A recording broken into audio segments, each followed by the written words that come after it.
지난 주일부터 오늘까지 아마 8일 동안 이 교회를 출석하신 분들이 있을 겁니다. 아마 대부분이 다 그러하다라고 생각하는데 8일 동안 함께한 여러분들 주님의 이름으로 환영하고 특별히 축복합니다. 그 기도했던 시간들, 그 순간들 잊지 않고 전교인이 함께하는 특별 새벽 기도회는 끝이 났지만 개인적으로 드려지는 기도는 끊임없이 계속되기를 주님의 이름으로 축원합니다. 우리 가브리엘 성가대가 오늘 새벽 촛불 예배 때도 성가대를 섰어요. 근데 새벽에 제가 말씀을 드리지 않았지만 제가 들어봤던 찬양 중에 최고였습니다. 새벽 시간인데 특히 우리 남성들의 소리가 얼마나 좋았는지 새벽에 큰 은혜를 받았습니다. 이른 새벽에 소리를 내는 거 쉽지 않은데 많은 분들이 나오셔서 찬양해 주시고 또 오늘 이 3부 예배를 또 빛내주셨습니다. 우리 가브리엘 성가대 또 관현악단위에서 한번 뜨거운 박수 보내주시면 고맙겠습니다. 감사합니다. 고맙습니다. 한 무신론자가 교회 다니는 친구에게 불평을 늘어놓았습니다. 교회 다니는 사람은 부활절도 있고 성탄절도 있고 또 절에 다니는 사람은 초파일도 있는데 무신론자인 우리에게는 아무것도 없다고 이렇게 불만을 털어놨습니다. 그러자 그 이야기를 듣고 있었던 교회 다니는 친구가 이렇게 일러주었습니다. 4월 1일을 너희 절기로 지키라고. 가만히 생각해 보니까 만우절이에요. 그것도 절은 절이니까. 오늘은 부활절입니다. 이 부활에 우리 주님의 기쁨과 그리고 소망이 여러분 가정과 일터에 가득하시기를 주님의 이름으로 축원합니다. 우리 전후좌우 계신 분들을 인사하실 때 예수님 부활하셨습니다 인사하겠습니다. 예수님 부활하셨습니다. 예수님 부활하셨습니다. 예수님 부활하셨습니다. 우리가 이 부활의 기쁨을 만끽하려고 하면 우리가 정말 이 부활절에는 새벽부터 그리고 이 낮 예배 그리고 이제 여러분들이 예배를 드리고 나가실 때 선물을 받으실 겁니다.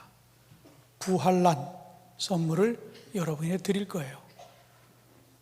삶은 계란입니다. 그런데 여러분이 드시는 것보다는 여러분이 만나는 이웃들에게 이 부활의 소식을 좀 전하는데 썼으면 좋겠습니다. 그리고 오늘 저녁 예배는 우리 2부 예배를 책임지고 있는 임마누엘 성가대가 칸타타로 올려집니다. 사흘 만에라고 하는 이 칸타타, 오늘 2부 때 찬양을 하는 거 보니까 굉장히 준비를 많이 했구나 하는 게 딱 들려지더라고요. 여러분들 고난주간에 때로는 금식도 해야죠. 또 이 새벽에 특세에 나와야죠.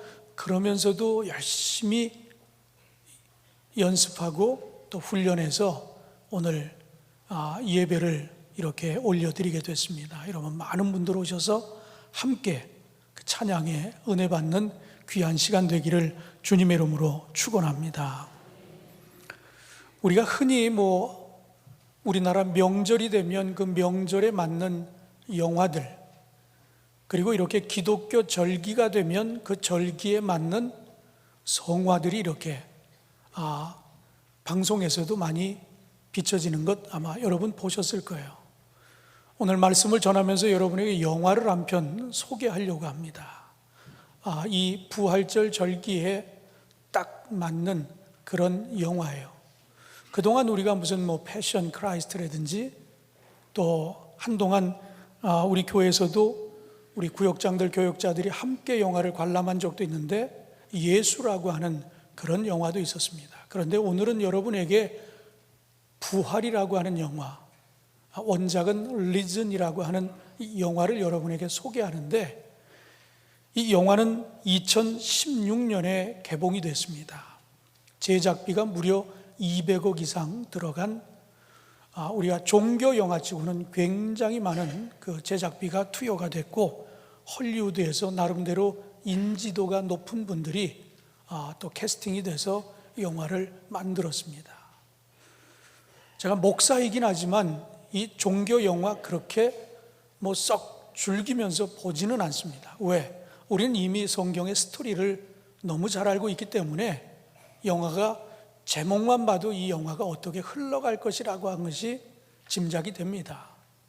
그런데 대부분 이 종교 영화들을 보면 성경의 이야기가 중심이 되기는 하지만 때로는 이 영화를 보는 이들의 재미나 흥미 때문에 조금은 성경 외적인 이야기들을 다루는 경우가 종종 있는데, 저는 이 설교를 준비하기 위해서 이 영화를 보았습니다. 그랬더니 이 영화는 성경 말씀 그 자체였어요.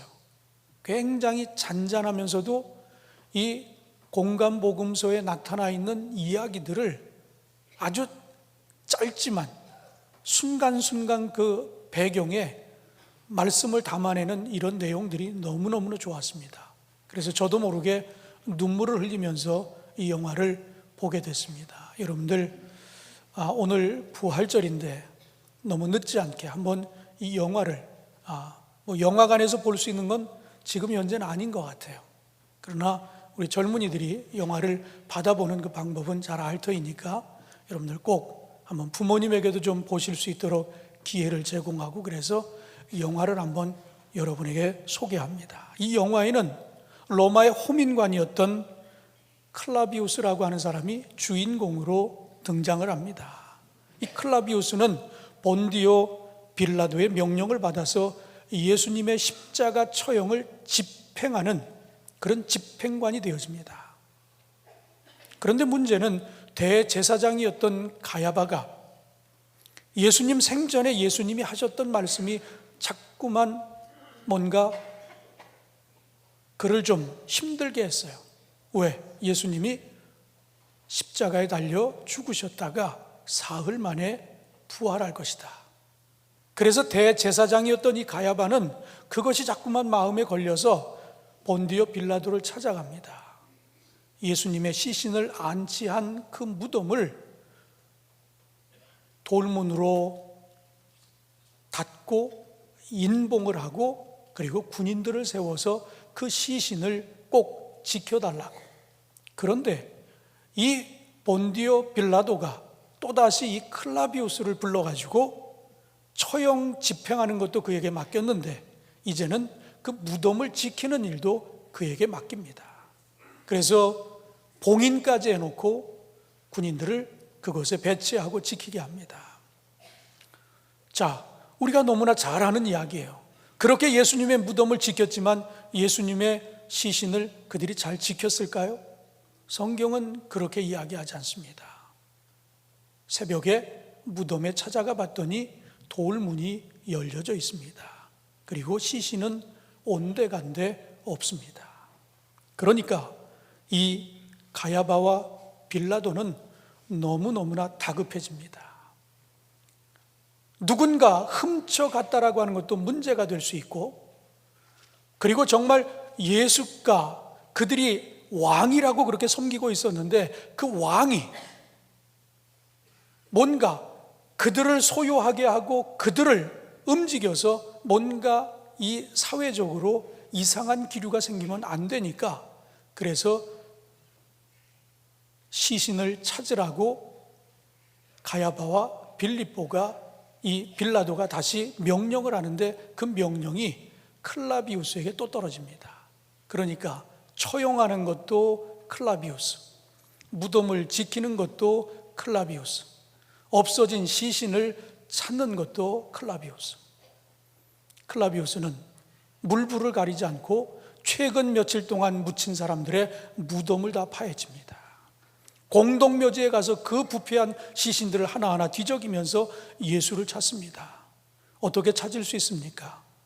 손에 못자국, 발등에 못자국, 옆구리에 참자국, 아무리 부패했어도 부패한 그 시신에서 그런 자국들은 있을 테니까 하여튼 다 파헤쳐서 그렇게 혈안이 돼서 예수님의 시신을 찾습니다. 그런데 예수님의 시신을 찾을 수 있었겠어요? 못 찾았습니다. 그리고 시신을 찾은 게 아니라 부활하신 예수님을 만나게 되어집니다. 그는 예수를 따르는 제자들의 삶을 지켜보게 됐어요. 한결같았습니다. 그들에게는 무력이라고 하는 것은 없었어요. 그리고 누군가에게나 늘 사랑으로 대하고 또 복음을 전하는 그 잔잔한 그들의 말과 행동이 그를 감동시키기 시작합니다. 마침내 그들을 따르게 됐고 따르던 가운데 부활하신 주님을 직접 만나게 되고 예수님과 대화를 하게 되어집니다.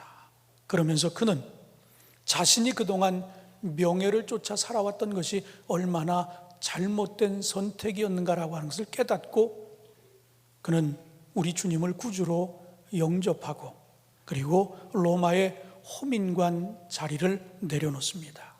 로마군에서 이탈을 하고 결국 복음의 빚진 자로 복음을 전하며 살아간다라고 하는 것이 이 영화의 줄거리입니다. 성경에 나와 있는 그대로의 이야기를 이 영화가 담아내고 있습니다. 저는 이 영화를 보면서 이런 생각을 해봤어요. 이 로마의 호민관이라고 하는 사람이 예수님을 어떻게 한 번 만나고 그렇게 바뀌어질 수 있을까? 그러면서 아니 우리는 수십 년 동안 예수를 믿었는데 안 바뀌는데 어떻게 그 사람은 한 번 만나고 그렇게 자신의 모든 것을 내려놓고 예수님을 따르고 복음을 전하는 그런 삶을 살아갈 수 있을까라고 하는 이런 의구심이 들기 시작했어요. 왜 우리에게는 이런 변화가 이루어지지 않을까요? 변화를 누리지 못하는 삶은 의심하는 것이 문제가 아니라 무관심한 것이 문제구나 하는 것을 깨닫게 됐습니다.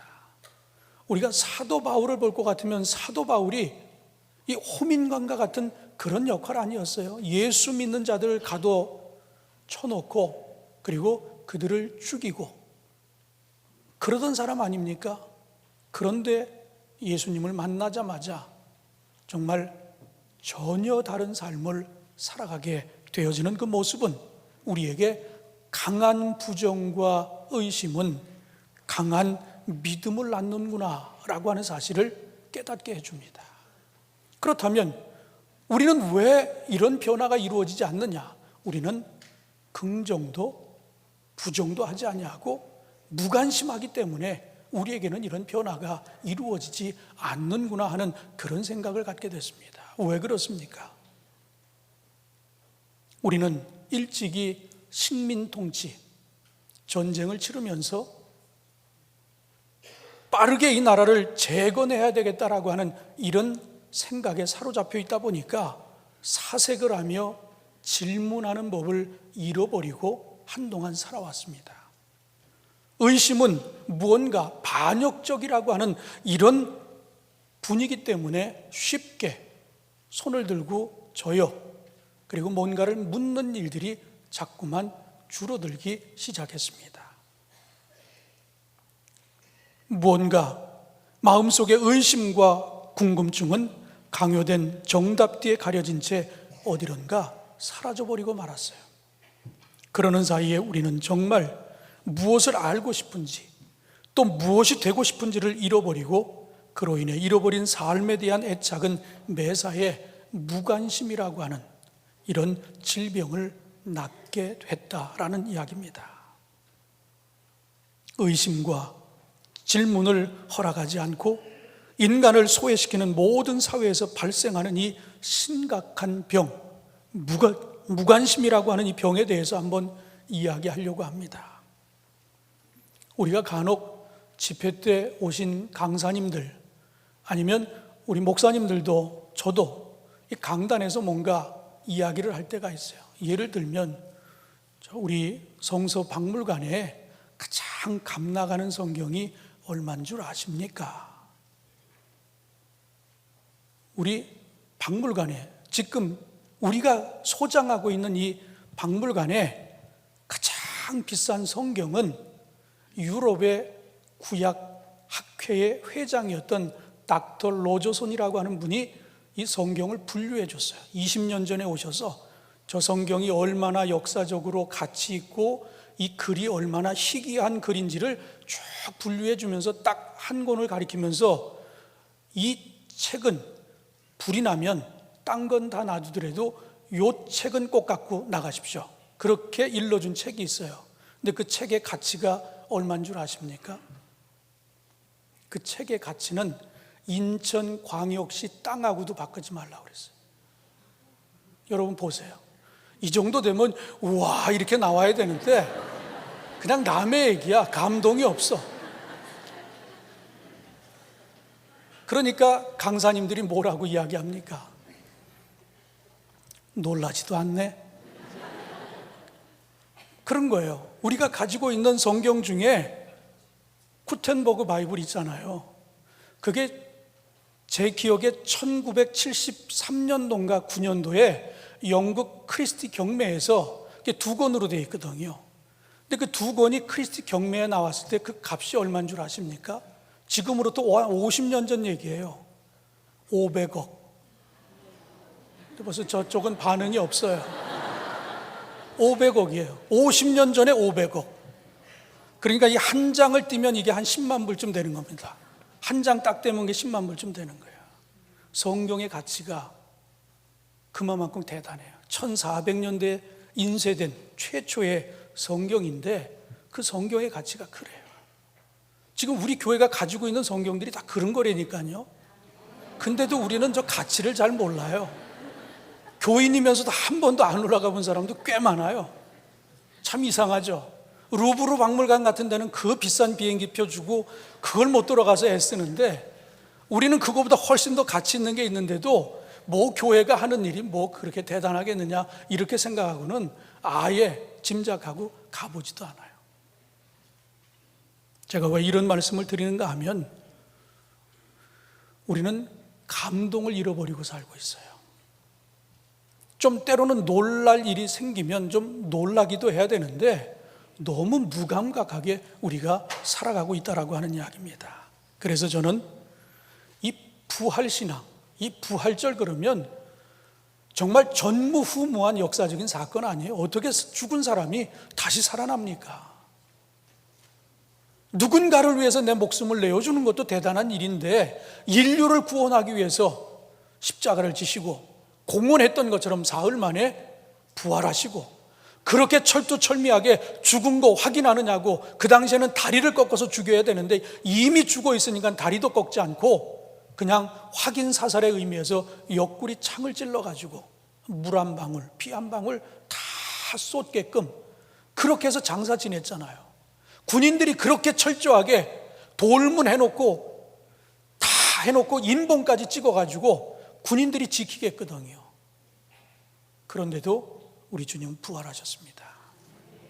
부활해서 안 나타난 게 아니잖아요. 그냥 소문이 아니잖아요. 너무 사람들이 좋아하니까 환상으로 부활했다고 그런 게 아니잖아요. 직접 제자들에게 손자국 한번 못자국에 손을 넣어보라고, 옆구리에 손을 넣어보라고 다 보여주셨잖아요. 그리고 많은 사람들이 보는 앞에서 하늘로 올라가셨잖아요. 이게 가능한 일입니까? 우리 주님이기 때문에 가능한 일이거든요. 그런데 이렇게 놀라운 일인데도 우리는 부활절 그래도 지금 이 시간에도 산에 가 있는 사람들 분명히 있을 거예요. 교인들 가운데 이렇게 대단한 일을 만났는데 살아나셨구나, 이 정도로 경이로운 일을 만났는데도 불구하고 전혀 우리는 그런 것에 대해서 표현을 하고 있지 못하다라고 하는 이야기예요. 그래서 오늘 이렇게 잃어버린 우리의 부활 신앙을 되찾기 위해서 우리가 한 3가지를 좀 했으면 좋겠다. 그 중에 하나가 경의를 되찾을 빈 틈을 만들어 보라 하는 이야기입니다. 오늘 5절과 8절에 이런 글이 있습니다. 무덤에 들어가서 흰 옷을 입은 한 청년이 우편에 앉은 것을 보고 놀라매 8절에 여자들이 몹시 놀라 떨며 나와 무덤에서 도망하고 무서워하여 아무에게 아무 말도 하지 못하더라. 너무 무서워가지고 그 상황에 대해서 누구에게도 이야기하지 못했다.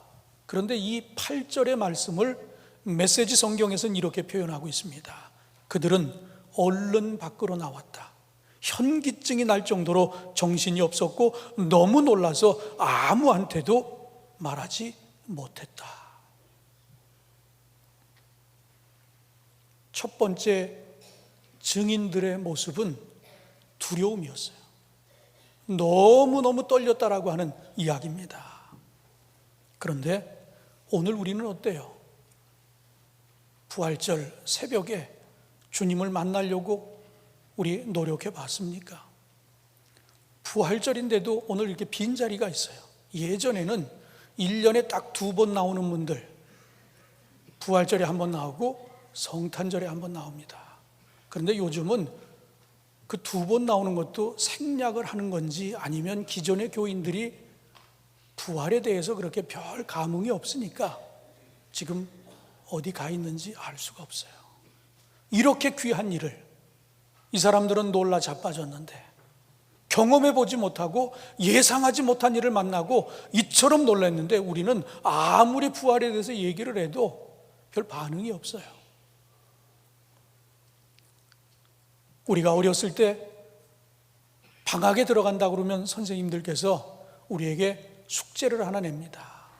방학 기간에 하루 일과표를 한번 만들어 봐라.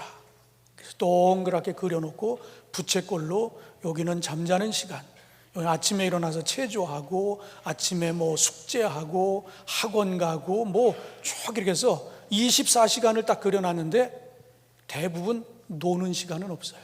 왜? 노는 시간 그려놓으면 혼날까 봐. 아무튼 책 읽고 뭐 숙제하고 방학에 뭐 과제물 풀고 하여튼 뭔가는 다 채워놓습니다. 우리가 어려서부터 그런 훈련이 돼 있는 거예요. 놀면 죄를 짓는 것처럼 생각해요. 쉬면 그게 마치 죄처럼 생각하는 이런 것 때문에 여유가 없어요. 여유가 없으니까 뭘 봐도 거기에 대한 반응이 별로 나타나지 않는다라고 하는 이야기예요. 우리 주님이 이 세상을 만들어 놓고 하루 쉬셨잖아요. 보기에 너무 아름답다고 감상하시면서 그렇게 좋아하셨잖아요. 오늘 우리들에게도 쉼이 필요하다라고 하는 이야기예요. 여러분 화장실 들어갈 때 스마트폰 갖고 들어가십니까? 잠시도 가만히 있질 않아요. 뭘 해도 공부를 해도 음악을 들어야 되고 화장실 가서도 뭔가 영상을 좀 봐야 되고 궁금한 게 많아요. 잠시도 내려놓질 않습니다. 오늘 왜 우리 부활신앙에 이런 경이로운 일을 만났는데도 불구하고 표현하지 못할까? 놀라지 않고 왜 변화가 없을까? 뭔가 내려놓지 못하기 때문에, 틈을 주지 않기 때문에 바쁘니까 그냥 넘어가는 겁니다. 그래서 오늘 틈을 좀 만들려고 하는 이 이야기는 잠시 좀 TV도 끄고 잠시 인터넷도 좀 끄고 잠시 스마트폰도 좀 내려놓고 그리고 짬을 좀 만들어 놓으라. 그래서 우리에게 주고자 하는 메시지는 이거예요. 토요일, 주일, 우리는 주 5일 근무제니까 뭐 일반적인 사람이라면 주 5일 근무를 합니다. 그렇다면 토요일 날 물론 쉬는 날이에요. 그래서 그동안 못했던 것 할 수 있습니다. 그런데 이게 토요일 하루를 너무 빡세게 놀면 주일도 지장이 있어요. 그렇잖아요. 이게 적당하게 운동도 하고 적당하게 놀아야 되는데 막 뭐 늦게까지 놀다 보면 아침에 일어나서 교회 가는 게 힘들어요. 억지로 나왔지만 앉아서 하늘 보고 졸고 있어요. 입 딱 벌리고 주무시는 분들도 있고 예배 집중이 안 됩니다. 그러니까 봉사 이런 건 엄두도 내지 못해요. 무슨 이야기입니까? 정말 우리가 주일에 은혜 받기를 원한다고 하면 토요일을 시간을 잘 쓰면 주일에 와서 정말 집중하고 은혜 받을 수 있는데 너무 한 주간이 바쁘게 돌아가다 보니까 토요일까지 분주하다 보니까 주일에 와서는 여기가 쉼이 되는 거예요. 그러니까 예배 시간에 그냥 말씀이 꿀처럼 다니까 조는 거예요. 아예 자는 겁니다. 이렇게 되면 여기 나와 있는 의미가 없잖아요. 어떤 분은 그것도 은혜라고 그러는데 저는 그렇게 생각은 안 해요. 토요일에 쉬고 주일은 은혜 받는 일에 좀 집중해야지. 여기 와서 잠자려면 집에서 뜨뜻한 데 들어놓아서 편하게 자는 게 낫지. 그렇지 않아요? 정말 삶이 고단해서 그러는 분들이면 이해가 갑니다. 그러나 우리가 정상적으로 주 5일 근무하고 그리고 이틀을 쉰다고 하면 토요일도 잘 쉬셔서 주일을 온전히 지날 수 있는 그런 틈을 한번 만들어 보시기를 주님의 이름으로 축원합니다. 두 번째로, 반응하는 삶을 연습하라 하는 이야기입니다.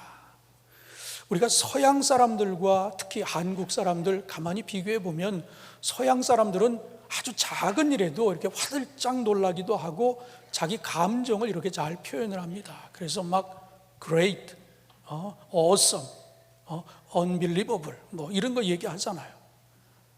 근데 우리는 봐도 그냥 뭐 대단치 않게 여겨요. 뭘 봐도 우리는 표현을 잘 안 해. 그래서 오늘 우리들에게 뭔가 좀 이렇게 표현하는, 반응하는 이런 연습도 우리에게 좀 필요하지 않나 하는 이런 이야기입니다. 서양 사람들은 보면 그래도 목례도 해주고 눈인사도 해주고 뭐 앞에서 인사말도 전혀 모르는 사람인데도 눈이 일단 마주치면 인사해 줍니다. 근데 우리는 어때요? 같은 아파트 살면서도 엘리베이터 딱 타도 딱 등지고 전혀 뭐 하늘 쳐다보고 벽 보고 인사 안 합니다. 우리가 조금 그런 걸 바꿨으면 좋겠다 하는 이야기예요. 우리가 정말 이 좋은 신앙을 위한 것이라고 하면, 믿음이 회복되기를 원한다라고 하면 뭔가 이런 반응도 할 수 있었으면 좋겠다라고 하는 이런 이야기예요. 예를 들면 이렇게 여인들은 그 무덤에 가서 빈 무덤을 보고 얼마나 놀랐어요. 만약 그 자리에 한국 사람들이 예수님의 무덤을 찾았을 때 한국 사람은 어떻게 반응했을까요? 한번 여러분 상상해 보세요.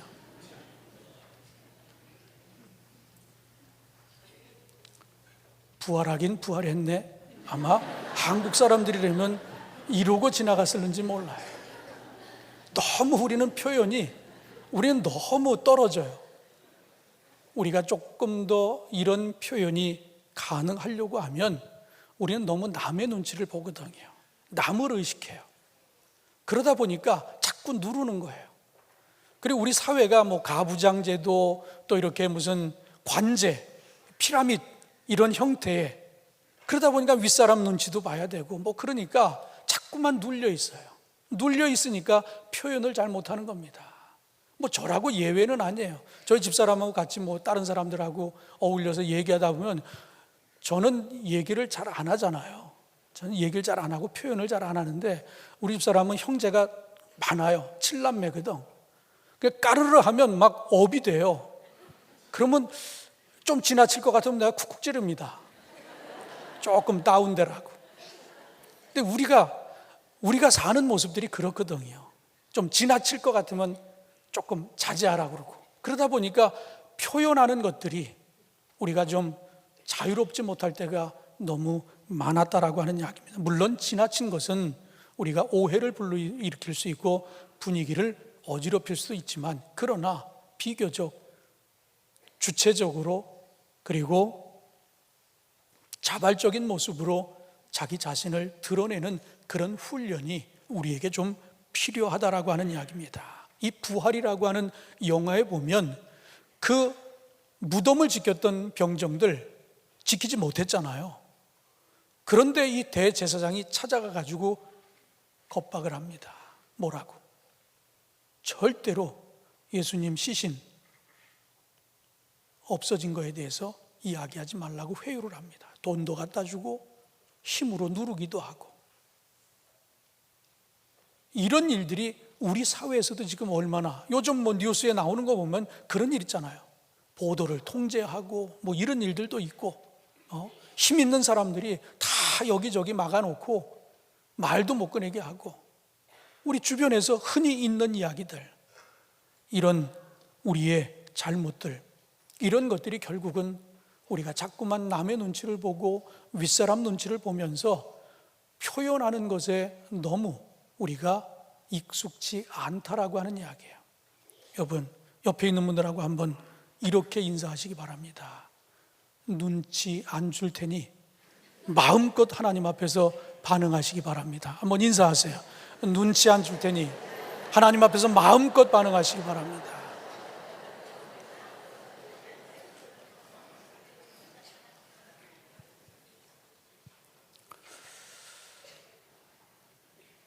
우리가 풍성하게 반응하며 사는 삶, 그렇게 부활의 감각을 유지하는 삶을 위해 우리는 처음처럼이라고 하는 단어를 기억해야 합니다. 처음처럼 그러면 제가 1부, 2부 처음처럼 그랬더니 다 웃어요. 왜 웃냐 그랬더니 소주 생각이 나서 웃는다. 근데 물론 제가 지금 소주 이야기를 하려고 하는 겁니다. 처음처럼이라고 하는 시를 짓고 그 제목의 글씨를 소주의 이름에 써주고 받은 광고료가 1억이라고 그래요. 처음처럼이라고 써준 그 돈, 그게 1억이라고 그래요. 그런데 그것을 받아가지고 성공회 대학교에 기부를 한 신영복 선생님의 처음처럼이라고 하는 시입니다.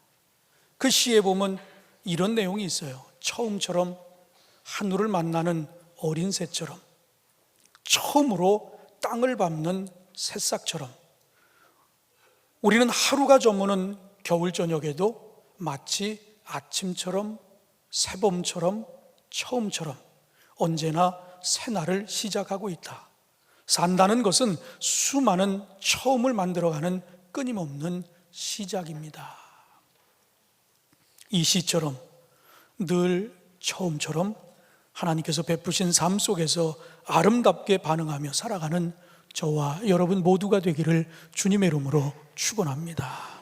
마지막으로 이 부활의 신앙을 우리가 다시 한번 회복하기 위해서 하고자 하는 것은 이 부활의 공동체를 만들어가자 하는 이야기입니다.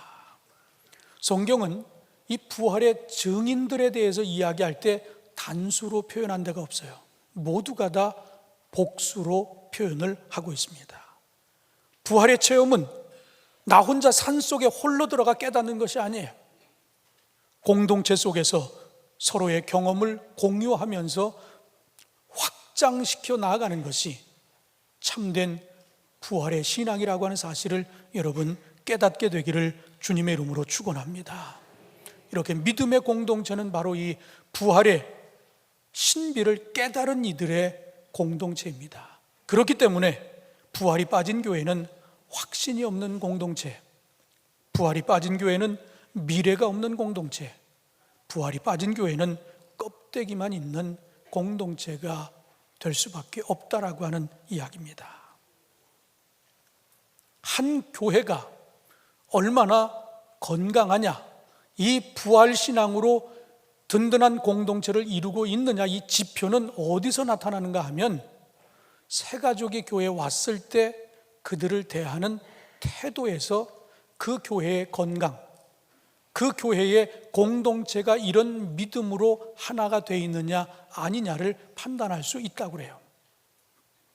최근에 우리 교회의 가족 전체가 새가족이 등록을 하셨습니다. 저도 우리 부목사님에게 들은 이야기예요. 아이들 신앙교육 때문에 조금 작은 교회를 출석하고 있다가 좀 큰 교회에 와서 아이들 신앙교육을 시키고 싶으셨던 것 같아요. 그래서 아주 큰 교회, 부평에 있는 어느 큰 교회도 가보고 또 여기저기 교회들을 좀 다녀봤다고 그래요. 그런데 여기저기 다니다가 우리 교회를 등록하게 됐는데 우리 교회를 등록한 이유에 대해서 이렇게 말씀하셨습니다. 저희들이 처음 이 교회를 방문했는데 주차 안내해 주시는 분들이 너무너무 친절하게 안내를 잘해 주셨다라고 하는 이야기예요. 그리고 이 예배당에 들어왔더니 로비에서부터 반갑게 맞이해 주고, 그리고 여기 예배실에서는 또 우리 바울 남선교회 회원들이 자리까지 잘 이렇게 배려해주고, 이런 것, 이 친절함, 남에 대한 배려, 이걸 보고 이 교회는 정말 사랑이 있구나, 정말 건강한 공동체구나. 아마 지금 그분이 여기 그 가족이 있는지도 모르겠어요. 그래서 우리 주한교회를 등록하게 됐다라고 하는 이야기입니다. 저는 비단 이것이 양육사들이나 안내하는 분들만의 이야기는 아니었으면 좋겠습니다. 우리 모두가 다 양육사와 같이, 우리 모두가 환영할 수 있는 그런 성도들이 꼭 되어주셨으면 좋겠습니다. 오늘 말씀이 그런 이야기 아니에요. 첫 번째 대지는 경이었습니다. 그리고 두 번째 대지는 반응이었습니다. 그리고 마지막 대지는 공동체였습니다. 새 가족이 왔을 때 이런 걸 경험한 그런 경험이 결국은 내가 이 교회에서 신앙생활을 해야 되겠다라고 하는 결단을 내렸다고 합니다. 오늘 이 부활의 아침, 여러분도 우리 주님을 만나고 이런 경험이 다시 한번 회복되기를 바라고, 이런 경험을 나누는 이들이 건강한 공동체를 이루고, 이 건강한 공동체가 여기서 머무는 것이 아니라 더욱 확장되는 일에 귀하게 쓰임받는 저와 여러분 모두가 되기를 주님의 이름으로 축원합니다. 기도하겠습니다. 하나님, 감사합니다. 이 부활절을 맞아 우리에게 잃어버렸던 우리의 부활 신앙을 다시 회복할 수 있는 길을 우리에게 일깨워 주시니 감사합니다. 하나님, 우리가 너무나 당연한 것처럼 여기고 일상이 되어졌다고 여기면서 우리가 경이롭게 여기지 못하고 충분한 반응을 보이지 못하고, 그리고 지금 이대로가 좋다고 더 이상의 이 공동체의 확장을 우리가 혹 막지는 않았는지요. 돌아보며 오늘 우리에게 주신 이 말씀대로 건강한 공동체, 이 부활의 증인으로서 이 공동체를 확장시키는 일 위에 귀하게 쓰임받는 저희들 모두가 되게 하여 주시옵소서. 예수님의 이름으로 기도하옵나이다. 아멘.